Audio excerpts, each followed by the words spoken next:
저는 명절 끝이라 우리 찬양대가 많이 빠질 것이다라는 이런 생각을 제 스스로 했습니다마는 전혀 그렇지 않습니다. 이렇게 정성을 다해서 찬양해 주신 시온 찬양대 감사를 드립니다.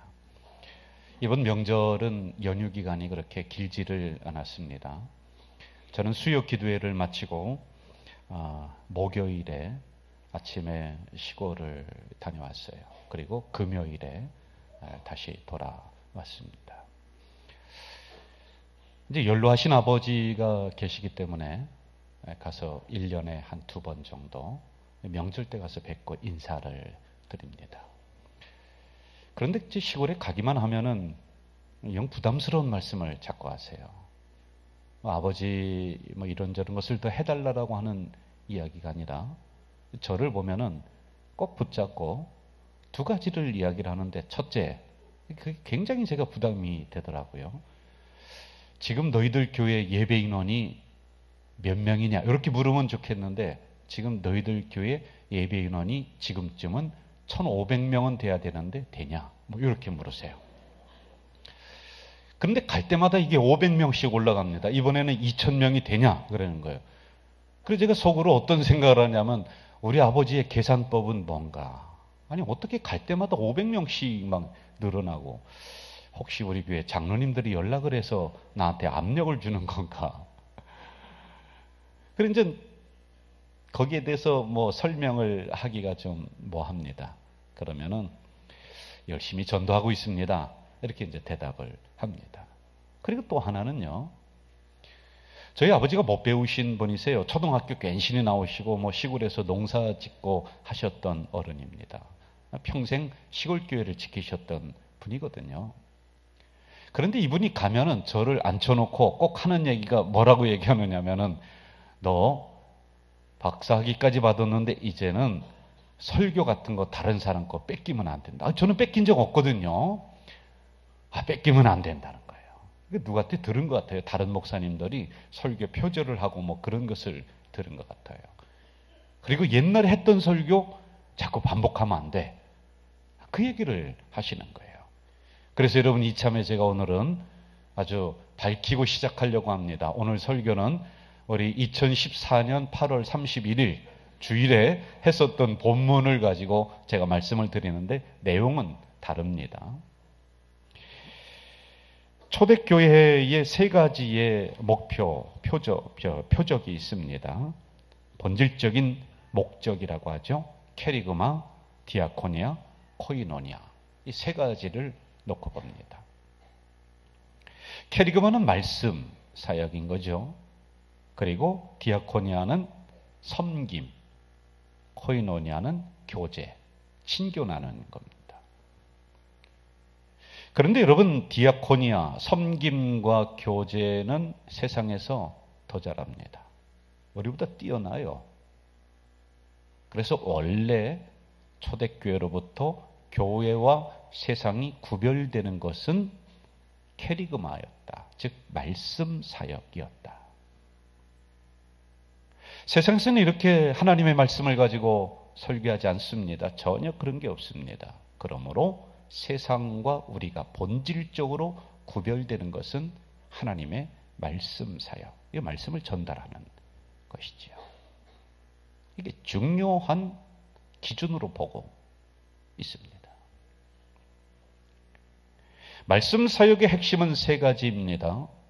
제가 이 설교를 통해서 여러분들에게 첫째로, 우리는 항상 부족한 존재이다라는 것을 항상 깨우쳐 주는 거예요. 다시 기억하게 해주는 거예요. 별 수 없는 넘어지는 존재, 죄인입니다. 이걸 얘기해 주는 겁니다.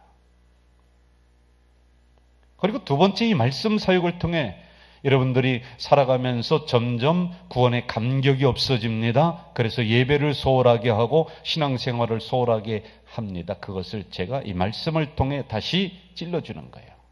이대로 있으면 안 됩니다. 다시 예배 중심으로 돌아와야 됩니다. 라고 하는 것을 이 말씀을 통해 여러분들에게 넣어주는 거예요.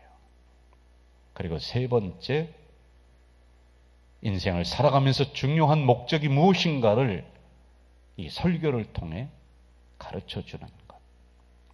이게 캐리그마의 핵심적인 사역인 것입니다. 오늘 말씀은 우리가 살아가면서 너무 바쁩니다. 너무 분주합니다. 그러므로 잊어버리며 살았던 것을 다시 기억나게 해주는 본문 말씀입니다. 내용은 이렇게 시작이 되고 있습니다. 한 주인이 잔치를 개설합니다. 그리고 그 잔치에 와야 될 사람들을 미리 예약을 했습니다. 지금도 여러분 이러한 문화는 우리들이 가지고 있어야 되는데 예약을 했으면은, 약속을 했으면은 가야 되는 거예요. 당일에 못 간다라고 하는 것은 상당한 신뢰입니다. 지금은 그런 사람이랑은 더 이상 사업을 하지 않아요. 만남을 하지 않습니다. 당시에 만약 초청된 자리에 예약된 사람이 오지 않았다라고 하는 것은 신뢰관계를 뛰어넘어서 그 사람에 대한 모독으로 보는 거예요. 그 다음에는 관계를 전혀 안 하는 거죠. 그런 사람하고는. 당시 문화가 그렇습니다. 그런데 그 잔치에 초청된 사람 사전에 예약을 하고 그 사람들에 맞추어서 음식을 다 준비했는데 이 사람들이 거절을 합니다. 그 이유는 땅을 샀기 때문이다. 그리고 또 한 무리는 소를 샀기 때문이다. 그리고 또 한 부류는 결혼을 했기 때문이다. 이런 이유를 댑니다. 공통된 문제는 두 가지입니다. 하나는 너무 바쁘다. 참여 못한다는 거예요. 여러분, 또 하나는 이 잔치에 대해서 소홀하게 이들이 지금 생각을 하고 있다는 거, 뭐 가도 그만 안 가도 그만이라고 하는 이런 생각을 이들이 하고 있습니다. 본문 17절에서 이렇게 구체적으로 말하고 있죠. 잔치할 시각에 청하였던 사람들에게 종을 보내요. 오소서, 모든 것이 준비되었습니다. 만만히 준비를 다 한 거예요. 18절에 보니까 다 일치하게 사양을 했다. 이런저런 핑계를 대고 있습니다. 분노한 왕은 잔치에 얻어먹을 것이 없는가 기웃거리는 가난한 사람들, 그 잔치에 참여할 자격이 없는 사람들을 향해서 오라라고 하는 초청을 확대를 합니다. 그래도 자리가 안 차니까 종을 시켜서 저 멀리까지 가서 그들을 강권해서 데려다가 이 자리를 채워라. 잔치의 자리를 채워라 라고 하는 명령을 내리고 있습니다. 23절, 주인이 종에게 이르되 길과 산울타리가로 가서 나가서 사람을 강권하여 데려다가 내 집을 채우라. 강권하라는 것입니다. 이렇게 급하게 서두르시는 이유는 잔치할 시간이 영원하지 않다는 거예요. 이거 끝난다는 거예요. 얼마나 있으면 이 잔치 파하는 거예요. 뭐 계속되는 잔치가 아니라고 하는 것입니다. 그리고 이 잔치의 자리가 이제 몇 개 안 남았다 라고 하는 두 가지의 시급성을 이 안에 담아놓고 있습니다. 그러나 수많은 사람들은 여전히 바쁘다는 핑계로 그 잔치에 오지 않습니다. 여러분, 어쩌면 우리도 여전히 바쁘다는 핑계로 중요한 것을 놓치며 살아가고 있는 것은 아닐까요? 얼마 전에 가까이 지내던 동료 목사님이 병원에 입원했다는 소식을 들려줬습니다. 그래서 제가 급히 신방을 했습니다. 가까이에 계시는 우리 교단의 목사님이셨습니다. 근데 가보니까 뇌출혈이에요. 저보다 나이가 한 서너 살 밑에 있는 목사님이거든요. 그런데 뇌출혈이 일어나면은 언어장애라든지 무슨 신체적인 장애가 와야 되는데 그분은 그게 없었으니까 다행입니다. 그런데 머리가 계속 아픈 거예요. 이걸 통증을 호소하는데 의사 얘기를 들어보니까 이 출혈된 피가 신경세포를 누르고 있는 거예요. 그러니까 이걸 열 수도 없고 그냥 두자니 그렇고 기다려보자는 그런 이야기였습니다. 기도를 하고 제가 나오는데 사모님이 뒤따라 나오면서 엘리베이터에서 한참을 저를 붙잡고 이야기를 합니다. 본인들의 상황을 이야기를 하는 거예요. 개척교회란 말이죠. 교인들도 별로 없어요. 그러니까 먹고 사는 게 너무 힘드니까 사모님도 직장을 나가고 이 목사님도 이중 직업을 가지고 있는 거예요. 목사면서도 또 다른 직업을 해서 인컴을, 수입을 하는 거예요. 그러니까 목사가 된다고 해서 결혼을 했는데 지금 살아가는 거 보니까 도저히 목회적인 활동이 아니니까 짜증이 나는 거예요. 막 그냥 가정이 어려워지는 거예요. 목사님도 막 싫은 거예요. 남편이 싫은 거예요. 그런 이야기를 하면서 이 남편이 쓰러지고 나니까 자기가 소중한 것이 무엇인가를 다시 한번 생각하게 되었다라고 하는 이런 이야기를 저에게 해 주었습니다. 오늘 본문은 하나같이 초청을 거부하는 사람들입니다. 바쁘다는 것입니다. 그러면서 인생의 가장 중요한 것이 무엇인가를 그 바쁜 것들에 묻혀서 잊어버리고 삽니다. 이들의 핑계는 이렇습니다. 18절 나는 밭을 샀음에, 19절 나는 소 5겨리를 샀다, 20절 나는 결혼했다, 장가 들었다 라는 것입니다. 여러분, 누구나 땅은 필요합니다. 밭은 삶의 터전, 땅은 삶의 터전이죠. 집, 기본적인 부분들입니다. 필요하죠. 삶을 윤택하게 하는 직장, 여러분 필요한 부분들입니다. 사업, 그거 해야 되죠. 우리 기독교는 이것을 잘못이다 얘기하잖아요. 더 권장합니다. 땀 흘려서 열심히 마련하라, 그렇게 이야기를 하고 있습니다. 그런데 이러한 것을 어느 정도 가졌으면은 그 다음에 인간은 계속적으로 무엇을 필요로 하냐면 이 안에 채워야 될 도구, 차도 필요합니다. 냉장고도 있어야 되고 TV도, 집을 사면 그 안에 채워야 될 것들이 있습니다. 이것을 이것으로 비유를 하고 있는 것입니다. 이 공간을 채워야 되는 것은 끝이 없습니다. 좀 더 편리하게 살고 싶은 것은 인간의 본능입니다. 그런데 그게 어느 정도 선에서 잘 마무리가 되면 좋겠지만 여러분 그렇습니까? 더 채우려고 하는 거죠. 그리고 땅도 마련했습니다. 이 도구들도 좀 채웠습니다. 그런데 인간은요, 만족함이 없습니다. 이제 결혼이라고 하는 쾌락, 즐거움, 이쪽으로 가는 거예요. 여행도 해야 되고요, 커피도 마셔야 되고요, 문화적인 활동, 이거 해야 된다는 거예요. 끝이 없이 추구하는 인간의 욕망.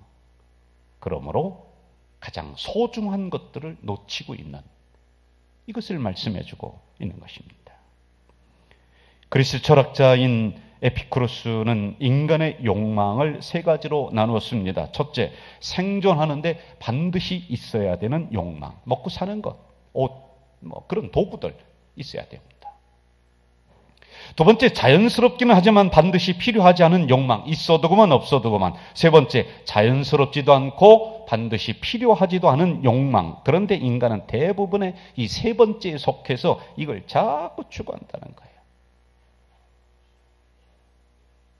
그만큼 가졌으면 만족감이 있을 텐데 아닙니다. 더 가지고 싶어하는 욕망으로 인해서 끊임없이 인간은 더 움켜쥐고 있습니다. 그만큼 성공했으면 멈출 줄 알아야 되는데 아닙니다. 더 나갑니다. 이게 인간이라는 거예요. 이런 욕망은 끝이 없고 충족되지 않는다라고 이야기를 해주고 있습니다. 여러분, 오늘 이 말씀은 한 인간이 추구하면서 살아가는 인생선상에서 끝없이 추구되어지는 욕망, 이것으로 봐야 됩니다. 우리는 땅으로 만족함이 없습니다. 그 땅을 채워야 되는 도구들, 이걸 끊임없이 추구합니다. 도구들 어느 정도 마련됐습니다. 그러나 이제는 그것으로 만족하는 것이 아니라 그 위에 무엇인가를 즐길 쾌락을 찾습니다. 그래서 결혼이라고 하는 이 쾌락을 추구합니다. 다 좋습니다. 이왕 태어난 인생 즐기면서 추구하면서 살아가는 거야 누가 뭐라고 할 수는 없습니다. 그러나 그러는 사이에 여러분들과 저는 아주 중요한 것을 잊어버리며 놓치며 살고 있다는 겁니다. 오늘 본문은 이것을 잔치에 비유를 하고 있습니다. 일반적인 잔치에는 노래, 춤, 술, 흥겨움, 이게 있어야 되죠.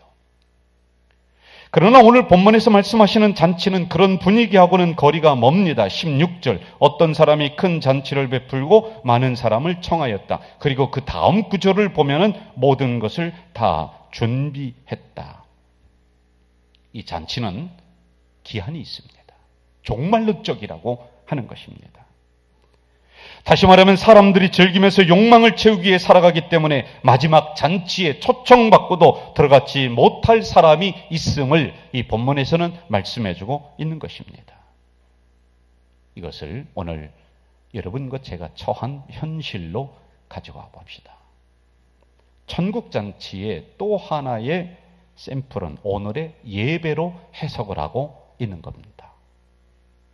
이 예배를 잔치로 표현하는 것과 그 잔치에 초대받은 사람들이 자기들의 욕망 때문에 그걸 채워야 되거든요. 땅 사야 되고요. 소 사야 되고요. 그러면은 그 다음에 결혼이라고 하는 쾌락 좀 즐겨야 됩니다. 그러므로 이 초청된 예배의 자리에 오지 못하는 여러분과 나, 이걸로 봐야 됩니다. 대개 우리나라 사람들의 예배는 얼굴이 굉장히 굳어져 있습니다. 그래서 외국에 있는 신학자들이 우리나라에서 예배를 드리고 나서 하는 이야기가 장례식 같다, 이런 이야기를 하거든요. 원래 예배는 그렇지 않습니다. 세상에서 무거운 짐을 지고 살던 사람들이 이 예배당에 모여서 말씀의 음식을 나누어 먹는 것입니다. 그리고 찬송으로 용기를 얻는 것입니다. 하나님이 나를 용서하셨다라고 하는 이 확신을 받고 다시 세상을 향해 활기차게 나가는 게 원래 예배예요. 그래서 예배를 예수님은 천국잔치, 혼인잔치, 이것으로 비유를 하고 있거든요. 그런데 여러분, 문제가 있습니다. 잔치 준비했어요. 모든 게 다 준비가 되었습니다. 이제 즐기기만 하면 돼요. 오기만 하면 돼요. 그런데 오질 않는다는 거예요. 즐길 만한 사람이 없다라고 하는 것입니다. 18절, 다 일치하게 사양을 했다. 여기에는 두 가지의 큰 문제가 돌출이 됩니다. 먼저 이 안에 있는 여러분과 나의 문제입니다. 여러분, 우리 교회 등록한 성도들이 예배를 다 나온다. 그럼 우리 교회는요, 앉을 자리가 없을 겁니다. 그런데 우리 교회도 점점점 출석률이 떨어져요. 결석률이 더 많아집니다. 옛날에는 그래도 20% 정도가 결석을 했어요. 그런데 지금은 50% 정도가 빠지는 거 안 나와요. 교회를 안 나옵니다. 우리 잔치 준비했어요. 근데 그 사람들 가서 물어보면은요, 다 합당한 이유가 있습니다. 땅 샀기 때문에, 소 샀기 때문에, 결혼 때문이라고 하는 이런 이유가 있습니다. 이건 우리 교회만의 문제가 아닙니다. 모든 목사님들의 공통된 이야기가 주일 출석이 지금 줄어들고 있다는 것이에요. 인천의 큰 교회는 주일 저녁에 본당에서 예배를 못 드려요. 왜냐하면 너무 조금 나와서 드릴 수가 없다는 거예요. 수요 기도회는 이미 없어진 교회들이 수두룩합니다. 이렇게 문제는 안에 있습니다. 여러분, 우리 옛날과 비교할 때 설교 분위기라든지 설교를 전달하는 이런 매체라든지 비교할 수조차 정도로 좋아졌습니다. 그런데 여러분, 너무 바쁩니다. 그렇기 때문에 잔치에 갈 수 없다. 아주 소중한 것을 놓치고 있습니다. 얼마 전에 우리 교회에서도 예배 한 번 더 드립시다, 이 운동을 우리가 펼쳤어요. 이거 왜 그런지 아세요? 여러분, 제가 위기감이 오는 거예요. 주일 저녁이면은 아래 위층이 여러분 꽉 찼었습니다. 그런데 요즘에는요, 안 와요. 바쁘거든요.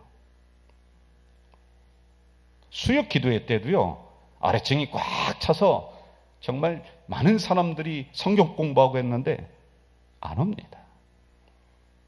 이제 땅도 사야 되고 장가도 가야 되고 소도 돌봐야 되고, 그러므로 우리는 잔치에 대해서 너무 소홀하게 여기고 있습니다.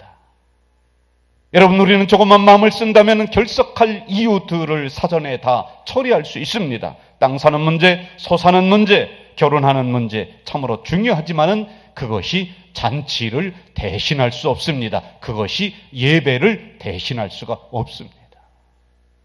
출장 가면 출장 간 곳에서 예배 드리면 되고요. 그것도 안 되면은 방송 매체를 통해서 예배 드리면 되고요. 그것도 안 되면은 혼자 기도하고 또 일 시작하면 됩니다. 얼마든지 이 잔치에 참여할 수 있는 여건들은 우리가 만들어낼 수가 있습니다. 그런데 우리는 그렇지 않습니다. 오늘 본문은 아닙니다만 이 잔치에 참여하지 않은, 즉 초청에 참여하지 않은 사람들에 대해서 예수님은 뭐라고 하십니까? 그들은 이제 초청에 더 이상 올 수가 없다. 그리고 그들은 결국에는 망할 것이다라는 이 경고의 말씀을 해주고 있습니다. 또 하나의 문제는 저 밖에 있는 사람들입니다. 전도를 하면서 이렇게 말씀을 해보신 적이 있습니까? 당신의 영혼을 생각하십시오. 지금만이 아니라 죽음 후의 문제를 생각해 보십시오. 그러면은 돌아오는 답이 대충은 이렇습니다. 지금 즐기기도 모자란데 언제 뭐 영혼 생각하고 뭘 내세를 생각하고 그럽니까? 다시 말하면은 지금 땅 더 사야 되고 소 더 마련해야 되고 결혼 그거 더 즐겨야 됩니다. 그런데 교회 나가면 뭐 술 마시지 마라, 뭐 담배 태우지 마라, 뭐 하지 마라, 뭐 하지 마라. 그게 너무나 많다는 거예요. 그러면서 그들은 거부합니다. 여러분, 그러는 사이에 그들은 천국의 문제를 잊어버립니다. 영혼의 문제를 잊어버립니다. 구원의 중요한 문제를 잊어버리면서 살아갑니다. 그리고는 결국에는 그들도 망합니다. 그러므로 오늘 본문에서 왕은 우리에게 이렇게 명령합니다. 23절, 내 집을 채우라. 우리에게 적용해 봅시다. 여러분, 다시 한번 잔치의 소중함을 알라는 것입니다. 한 주간을 시작할 때 예배로부터 출발하라는 것입니다. 이 잔치의 초점을 가지고 내 인생을 살아가라는 말씀입니다. 무슨 일이 있어도 당신을 위해 마련된 그 예배의 자리 빠지지 말라는 것입니다. 그것만이 아닙니다. 제가 1, 2, 3, 4부 예배를 드리면서 참 가슴 아픈 게 있습니다. 너무 빈자리가 많아요. 3부 예배는 그래도 꽉 찹니다만 1부, 2부, 4부 빈자리가 많습니다.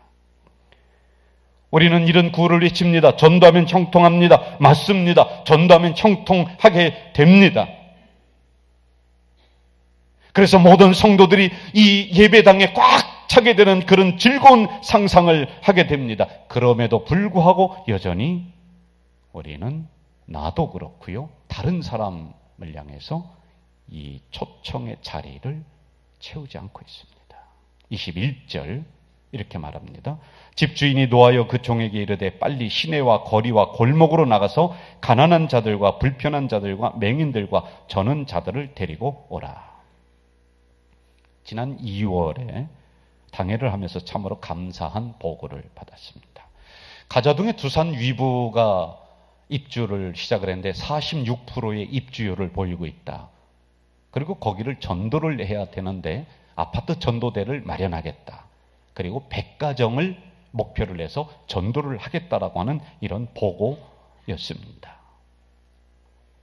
이 본문을 자세히 보시면 반복되는 단어가 등장합니다. 17절 종을 보내서 21절 종이 돌아와 22절 종이 이르되 여러분 우리 모두는 왕의 뜻을 전달하는 종들입니다.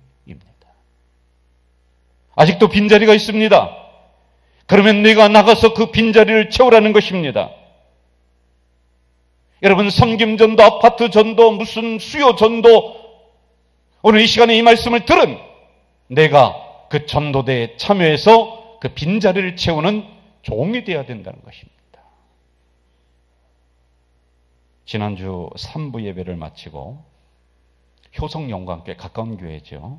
헌신 예배를 거기는 2시 예배를 드리더라고요. 인도차 다녀왔습니다. 예배를 마치고 선임 장로님과 그 담임 목사님이 저를 1시간 반 동안 앉혀놓고 계속 이제 이야기를 하는데 그 목사님이 이런 이야기를 해주시더라고요. 목사님, 우리 교회는 이번 연도에 장로님부터 평신도에 이르기까지 5명씩 전도하기로 아예 작정을 딱 하고 결단을 하고 지금부터 기도를 시작했다라고 하는 이런 이야기를 해주셨습니다. 맞습니다. 여러분 여기에서 벗어날 성도는 하나도 없습니다. 우리 함께 빈자리를 채워야 됩니다. 그래서 하나님의 교회, 하나님의 백성들로 가득 넘쳐나게 하는 이 사명에 우리가 앞장서야 됩니다. 안 되면은 강권에서라도, 여러분, 강권이라고 하는 것은 무슨 체면 차려가면서 조용하게 권면하면서 얌전하게 초청장을 주면서 그러는 것이 아니라 강력하게 이 자리를 채워야 될 사명이 여러분과 저에게 있습니다. 우리 모두는 이제부터 잔치를 잘 준비합시다. 말씀의 음식 맛있게 만들고요. 그리고 아름다운 찬양으로 성도들에게 용기를 북돋아 주고요. 성도들은 밝은 웃음으로 이 잔치를 축제 분위기로 만듭시다. 그러므로 온 성도들은 이제 예배 한 번 더 드리는 이 운동에, 이 잔치에 내가 주인공이 되어서 이 잔치를 소홀함이 없도록 참여하는 우리 성도들 되시기를 주의 이름으로 축원합니다. 그리고 이번 연도에 내가 한 명이라도 더 그들을 초청해서 이 자리에 데려오는, 그래서 빈자리가 없게 만드는 이 역사가 우리 교회에 일어나길 주의 이름으로 축원합니다. 전능하신 아버지 하나님, 감사합니다. 명절 끝날 이렇게 귀한 백성들을 불러주셨습니다. 우리는 땅도 사야 되고 소도 마련해야 되고, 그리고 즐거움, 결혼이라고 하는 쾌락도 또 즐겨야 되고, 그래서 예배 자리에 점점 소홀하게 됩니다. 다시 한번 결단하게 하시옵소서.